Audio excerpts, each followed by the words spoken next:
Yang pertama, yaqulul ulama fi haddil masjid.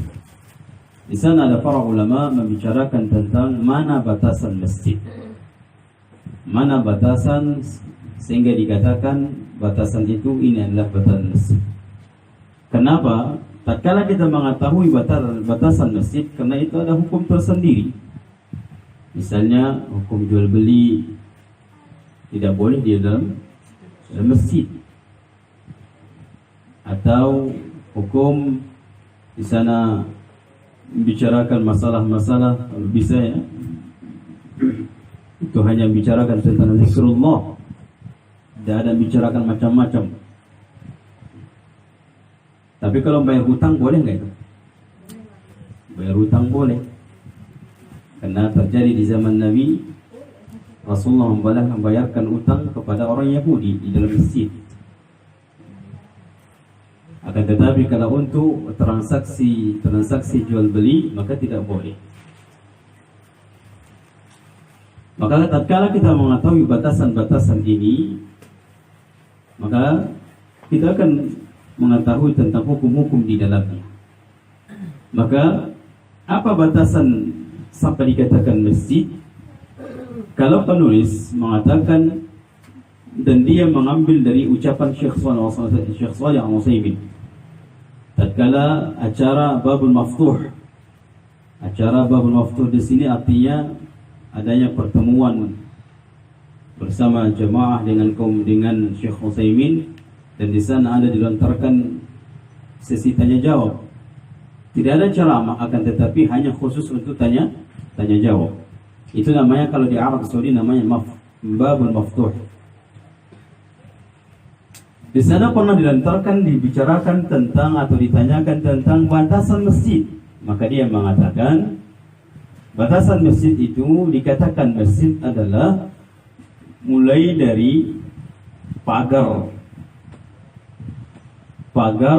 dalam, berarti pagar luar tidak termasuk, dia hanya pagar dalam.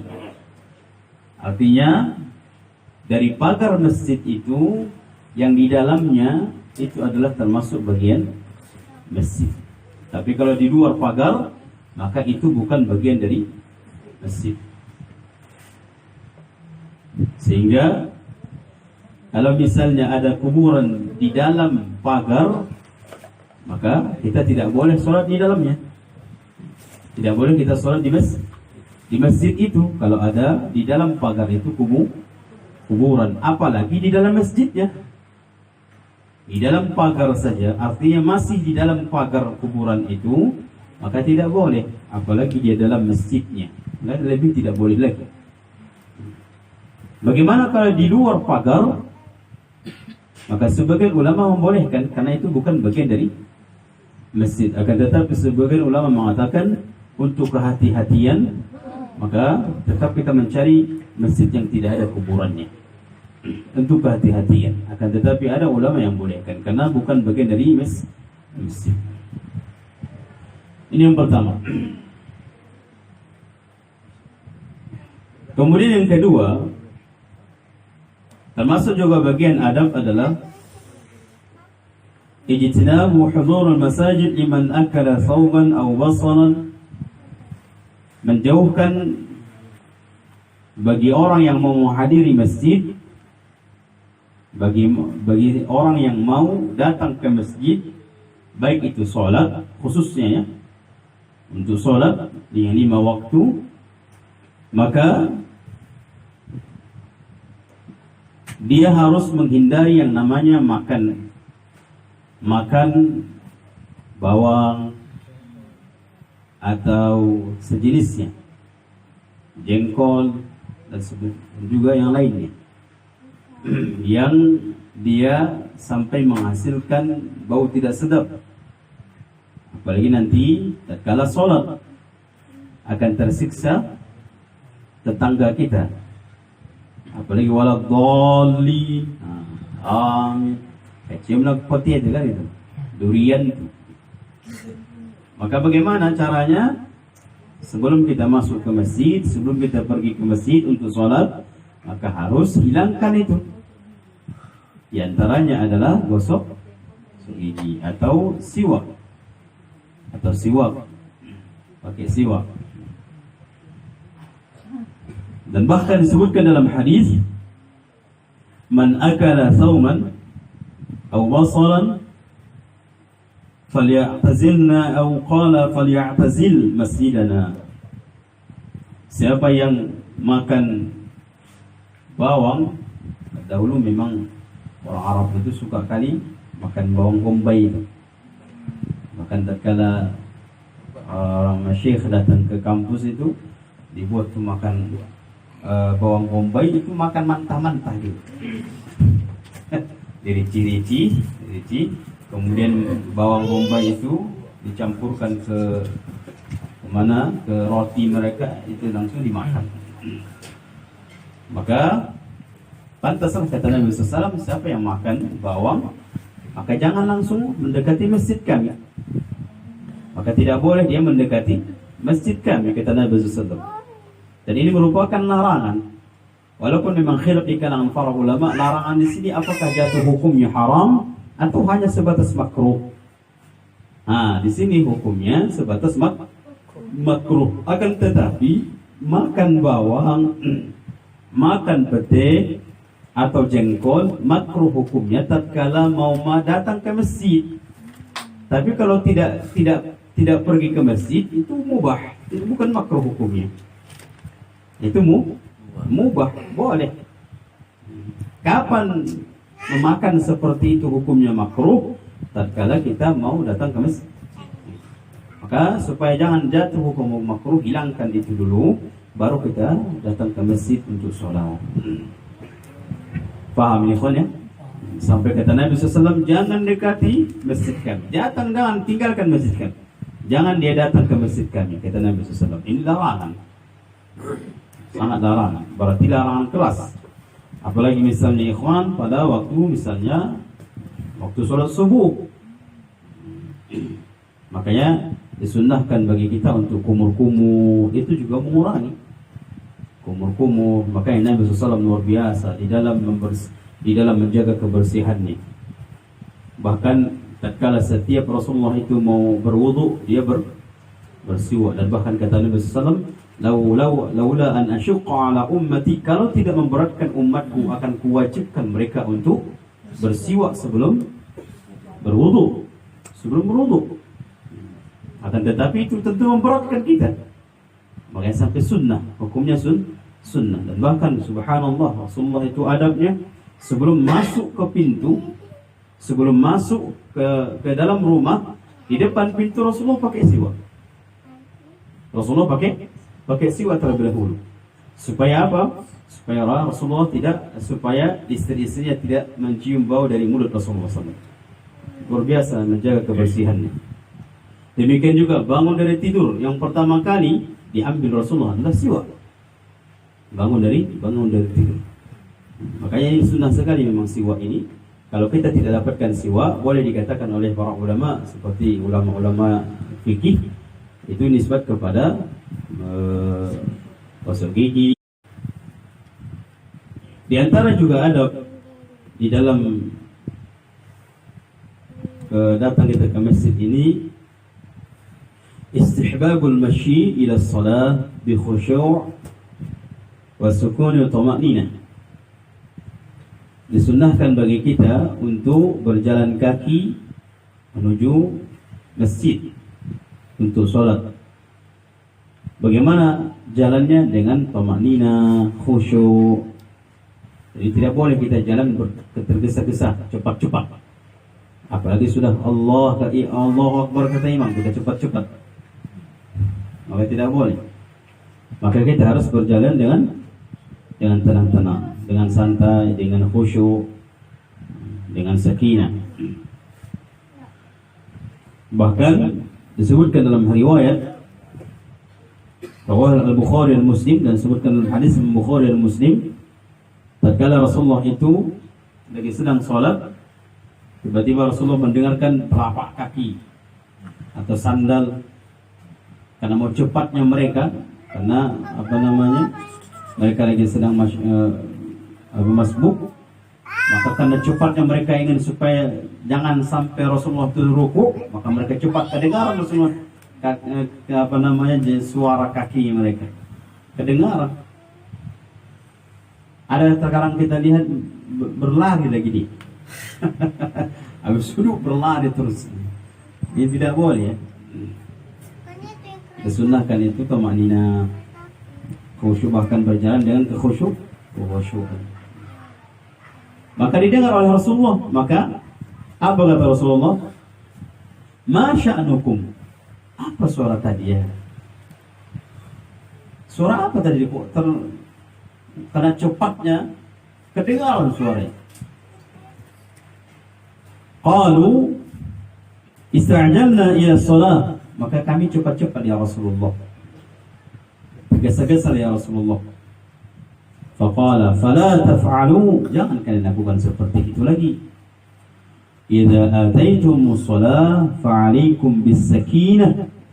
Apabila kalian ingin datang ke masjid musalla, hendaklah kalian datang dengan tamak, dengan sakinah, dengan tenang, dengan khusyuk. Fama adraktum fasallu wa ma fatakum fatimmu.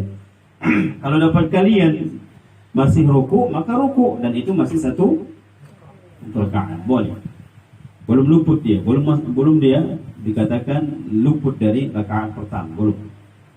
Apalagi dia dapatkan dalam keadaan berdiri. Namun kata Nabi sallallahu alaihi wasallam, "Wa ma fatakum fatimmu." Kalau kalian ketinggalan satu rakaat, dua rakaat, 3 rakaat, maka sempurnakanlah tatkala imam salam. Tatkala imam salam, maka sempurnakan. Jadi tidak boleh tergesa-gesa. Dengan santai kita, dengan kekhusyuan, dan bahkan tatkala kita mau pergi ke masjid, ada nggak sholat, ada nggak apanya, ada nggak bacaannya, doanya, ada. Apa kata Nabi SAW? Allahumma ja'al fi qalbi nura.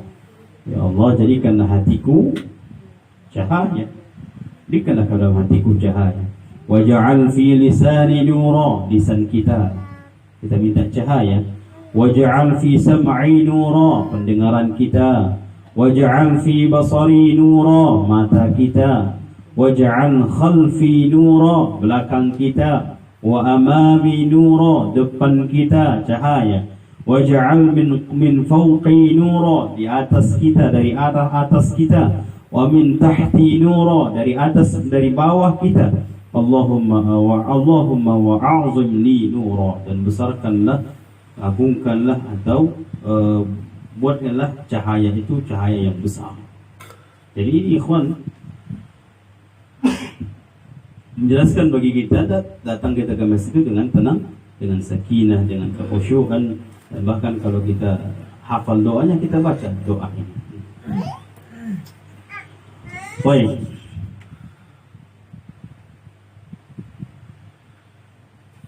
Kemudian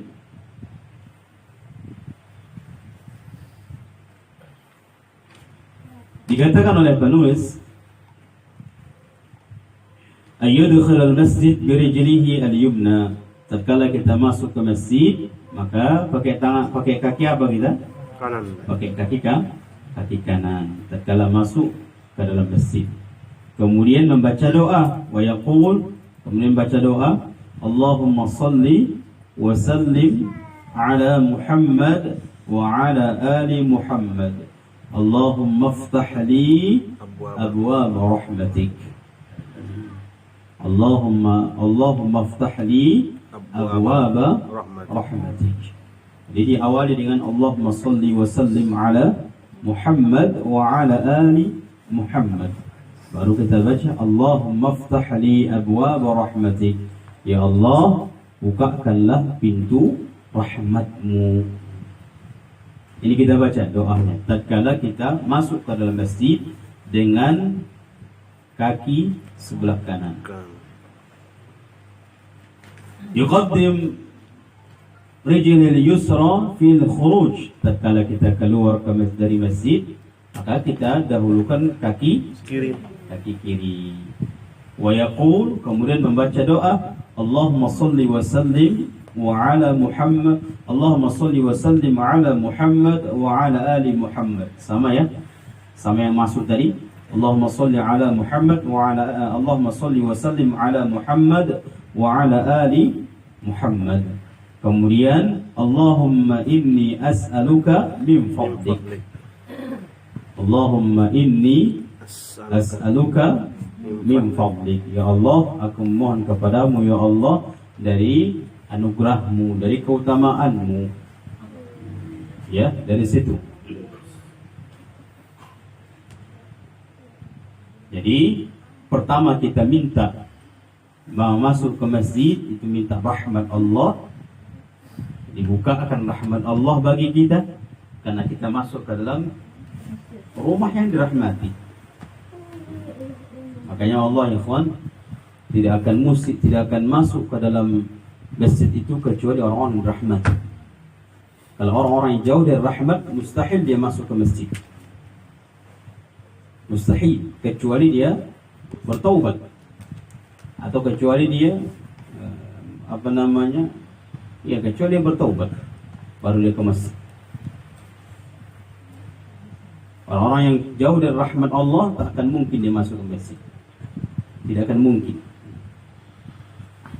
Makanya kita latih diri kita. Makanya Ali bin Abi Thalib tatkala ribut dengan istrinya, kemana dia pergi? Ke masjid. Tatkala Rasulullah mencari, mana Ali? Kata Fatimah, ke masjid. Tak tahu entah kemana tadi. Rasulullah tahu pasti dia ke masjid. Maka ini adalah orang-orang yang hatinya tergantung dalam masjid. Apalagi lihat orang-orang yang menghidupkan sholat jamaah, wallahi banyak sekali keutamaannya kita ke masjid. Kita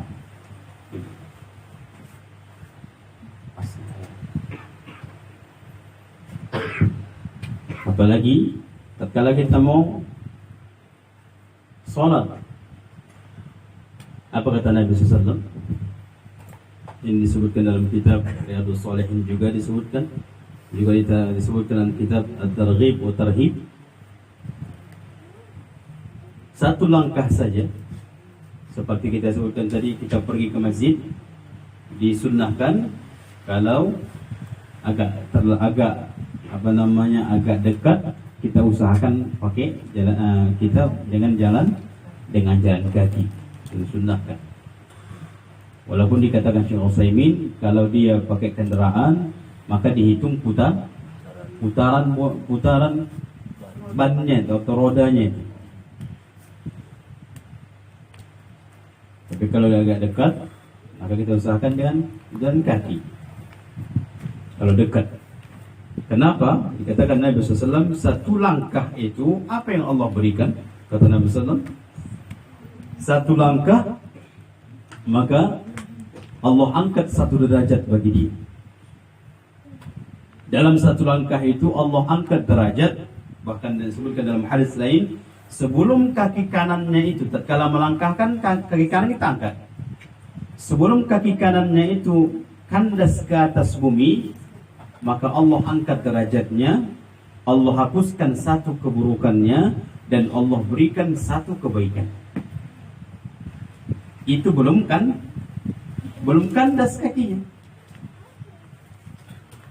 Satu langkah, tatkala melangkahkan, dia satu langkah dihitung apa? Allah angkat satu derajatnya, kemudian Allah ampuni satu dosanya, dan Allah berikan satu kebaikan. Bayangkan berapa langkah dia di dalam pergi ke masjid. Berapa langkah. Sehingga berapa dosa yang terhapus oleh Allah dengan kita pergi ke masjid saja. Dalam satu hari itu berapa kali kita berdosa? Kita tidak tahu. Apalagi metode malaikat mencatat bagaimana? Kalau kebaikan, berapa balasannya? Bisa 10, bisa 700, bisa 1000, bisa berlipat-lipat. Adha'afan katsira. Berlipat-lipat banyak. Banyak di sini tidak ada jumlahnya. tidak terbatas jumlahnya. Lima yasha, bagi yang dikehendaki oleh Allah. Bahkan kita datangnya ke sini dengan niat dari rumah itu sudah dicatat satu kebaikan. Tatkala kita tunaikan apa yang kita niatkan, maka dibalas oleh Allah berlipat-lipat ganjarannya. Sedangkan dosa, kalau tatkala kita berniat untuk melakukan dosa, apakah sudah dicatat dosa kita atau belum? Belum. Kapan dicatat? Tatkala kita tunaikan niat di dalam melakukan keburukan itu atau dosa itu pun dicatat hanya satu. Itu pun dicatat hanya satu. Kalau kita berdosa dalam satu hari itu 10 dosa kita, itu bisa cukup menghapuskannya dengan kita pergi ke masjid. Bayangkan berapa kali kita ke masjid. 5 waktu. Dalam satu langkah itu, atau tatkala kita kembali ke masjid, berapa putaran itu? Bisa 20, bisa 30, bisa 50. Bayangkan kalau 5 kali kita ke masjid, bisa menghapuskan dosa dalam satu hari, satu malam. Belum lagi kita sholatnya, karena sholat itu kata Nabi SAW bisa menghapuskan dosa. Belum lagi sholatnya. Bahkan disebutkan dalam hadis lain, kalau kita berwudu dari rumah, ini sunnah kan ya, lebih bagus dia. Lebih bagus kita berwudu dari rumah. Kalau kita berwudu dari rumah untuk ke masjid, kalau tadi kita ke masjid tanpa berwudu, satu langkah Allah berikan satu kebaikan. Tapi kalau kita berwudu dari rumah, kata Nabi SAW, satu langkah itu selain dari Allah hapuskan dosanya satu dosa, Allah angkat derajatnya satu derajat. Selain dari itu, Allah berikan kebaikan 10 kebaikan. Ibaratkan dia seperti melakukan 10 kebaikan, itulah dia panen pahalanya. Jadi lebih bagus dia, lebih banyak manfaatnya kalau kita ke masjid, wudhunya di mana? Di rumah. Karena kalau tanpa berwudhu, satu kebaikan. Tapi kalau dengan berwudhu, 10 kebaikan. 10 kebaikan. Baik. Jadi banyak sekali.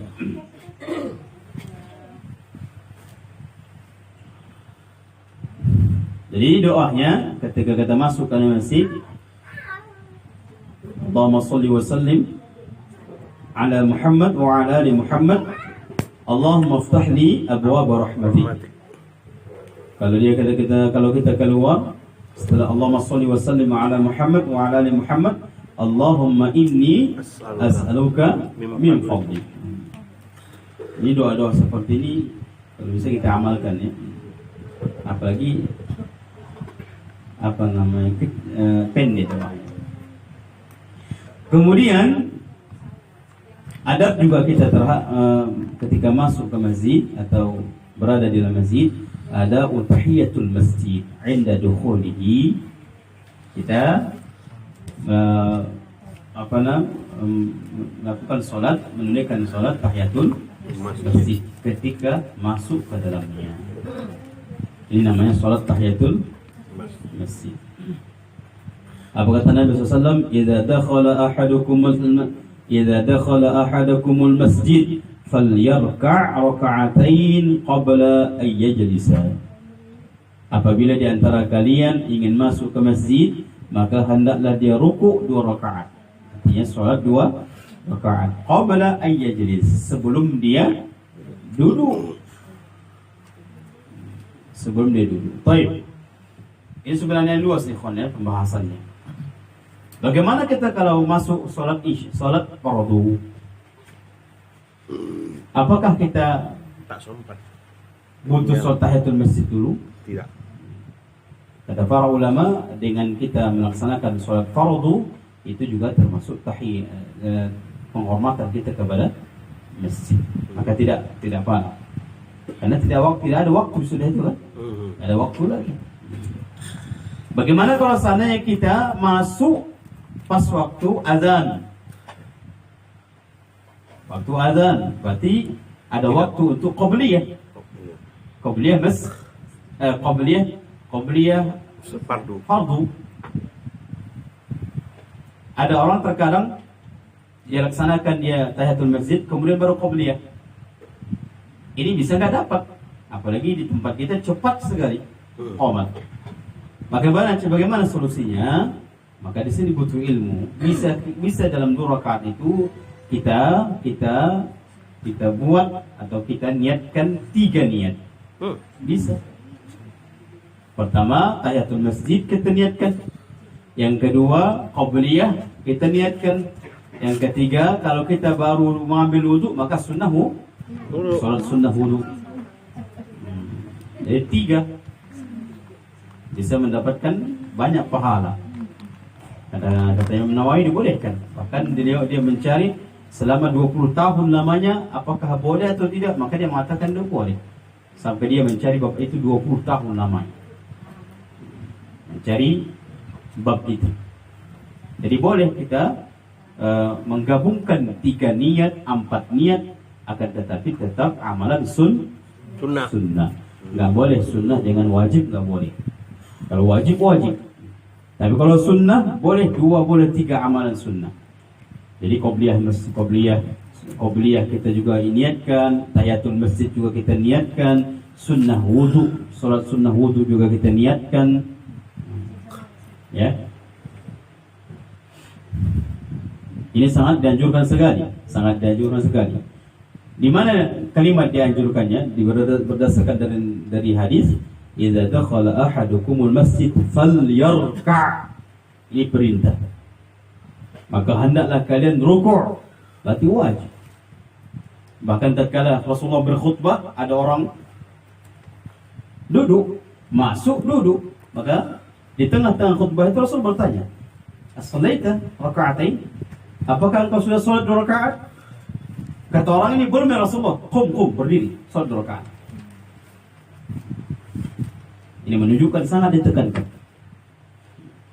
Dan bahkan bagaimana kalau seandainya ada enggak mengenal dengan waktu-waktu yang terlarang? Kata para ulama, salat tahiyatul masjid itu adalah diantaranya salat asbab, maka boleh kita laksanakan walaupun di waktu terlarang. Misal kita masuk sebelum asar, setelah asar kita masuk. Kita mungkin untuk santai duduk atau pengajian habis asar. Maka bolehkah kita salat tahiyatul masjid padahal setelah asar itu waktu yang dilarang? Maka dibolehkan karena itu adalah salat yang termasuk memiliki asbab, memiliki penyebab, maka dibolehkan. Maka di antara adab kita ke masjid, maka tunaikan tahiyatul masjid. Baik. Jam berapa ini? Karena kata Pak Sugeng tadi banyak membicarakan. Oh, 10 ya. Baik. Kemudian fadl qu'ud fil masjid wa intizar as-shalah. Ini kita tutup dengan pembahasan ini ya. Keutamaan orang yang duduk di dalam masjid dan menunggu waktu salat setelah salat. Ini banyak keutamaannya, ikhwan. Misalnya kita masuk melaksanakan salat maghrib. Maka setelah maghrib ada waktu salat Isya. Kita tunggu di dalam masjid. Kita tunggu di sana. Jangan kita dulu pulang kalau bisa. Kalau misalnya tidak ada kegiatan, kita tunggu di sana. Makanya diboleh sangat bagus sekali kalau di dalam menunggu sholat itu ada ta'lim, ada kajian. Sambil kajian, sambil juga dapat pahala menunggu waktu sholat. Apa keutamaannya ketika kita duduk menunggu waktu sholat setelah sholat itu?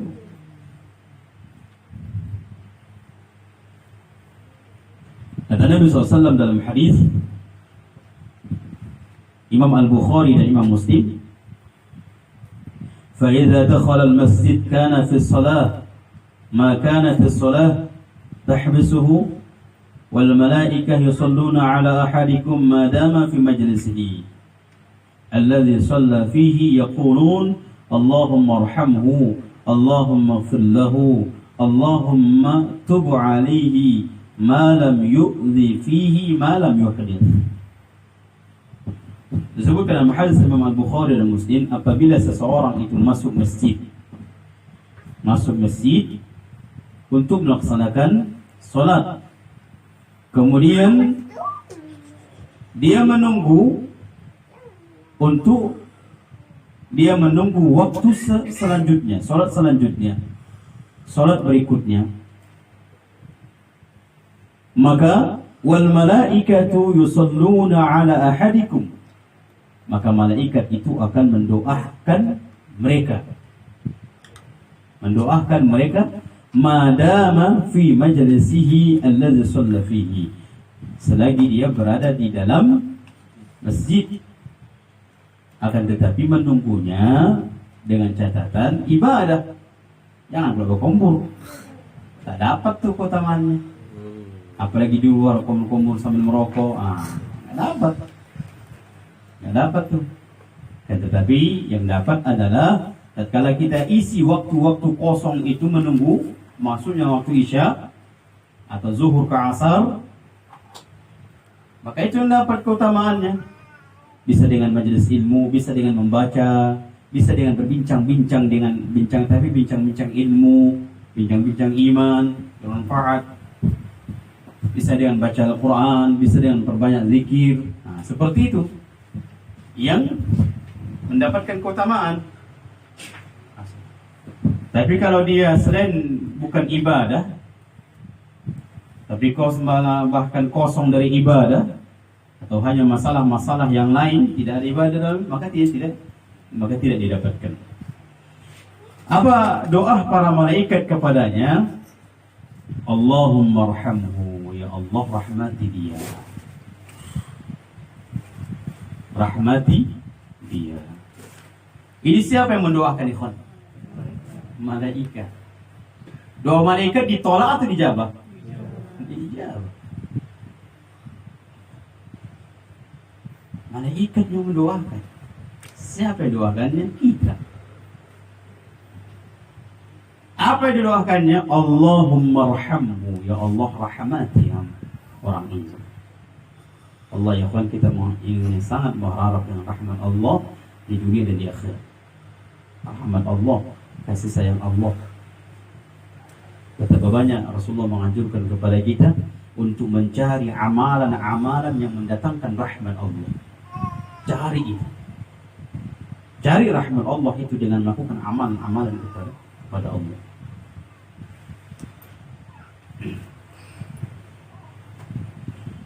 Cukup hanya rahmat saja? Tidak. Apa yang didoakan Nabi? Apa yang didoakan malaikat?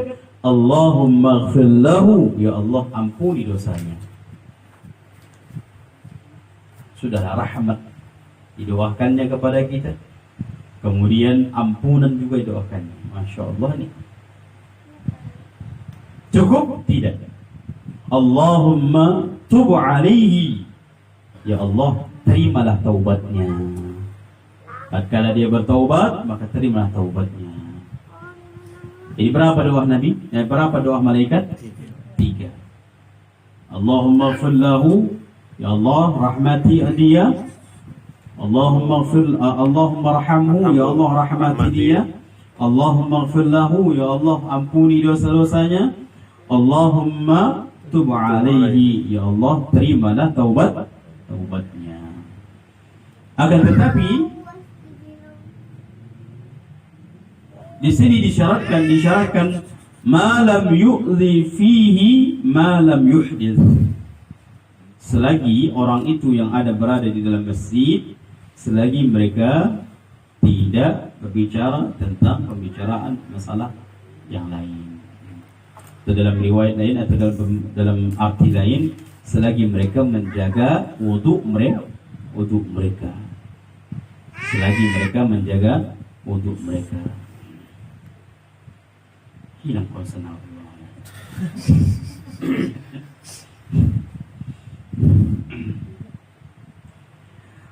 Baik, jadi ini adalah keutamaan bagi kita yang menunggu waktu sholat setelah kita melaksanakan sholat. Misalnya waktu sholat maghrib kita tunggu di masjid, sholat di Isya, atau zuhur kita tunggu waktu menunggu asar. Dan tetapi tidak, pertama terjemahan yang pertama selagi kita menjaga wudhu kita. Yang kedua, selagi kita tidak berbicara tentang dunia, masalah-masalah lain. Bahkan disebutkan Nabi SAW, ya'ti 'alan nas, akan datang suatu masa, zamanun, yang mereka berbicara masalah-masalah dunia di masjid. Akan ada suatu zaman itu. Apakah zaman kita yang ditekankan Nabi? Mau lupa sekirim dah, kamu jangan jawab. Tengok apa dalam masjid itu berbicara tentang tentang apa namanya, tentang sawitnya lebarnya berapa, pendapatannya berapa. Itu masjid. Makanya Allah mengatakan apa? Allah mengatakan wa annal masajida lillah fala tad'u ma'allahi ahad. Sungguhnya masjid itu kepunyaan siapa? Punya Allah, kepunyaan Allah. Fala tad'u ma'allahi ahad. Maka jangan berdoa satupun kepada selain Allah. Di antara syarah ayat ini adalah termasuk permasalahan dunia jangan dibahas di situ. Karena membahas dunia termasuk fala tad'u ma'allah. Karena itu masjid tempatnya sujud, dan masjid merupakan salah satu rumah Allah. Apa maksud rumah Allah? Bukan maksudnya Allah di situ, bukan. Akan tetapi di situ kita, di rumah itu kita bersujud, beribadah kepada Allah. Makanya namanya rumah Allah. Dan ada yang bertanya, Ustaz, rumah Allah apakah Allah di dalamnya?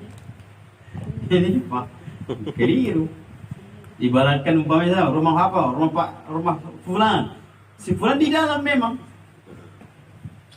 Tapi berbeda kalau kita tatkala rumah itu disebutkan sama Allah, rumah Allah bukan berarti Allah di dalam. Apa maksudnya rumah Allah? Rumah itu tempatnya ibadah kepada Allah, sujud, ruku, berdoa, ibadah-ibadah lainnya. Itu maksudnya rumah Allah. Harusnya begitu, nggak usah bahas-bahas lain.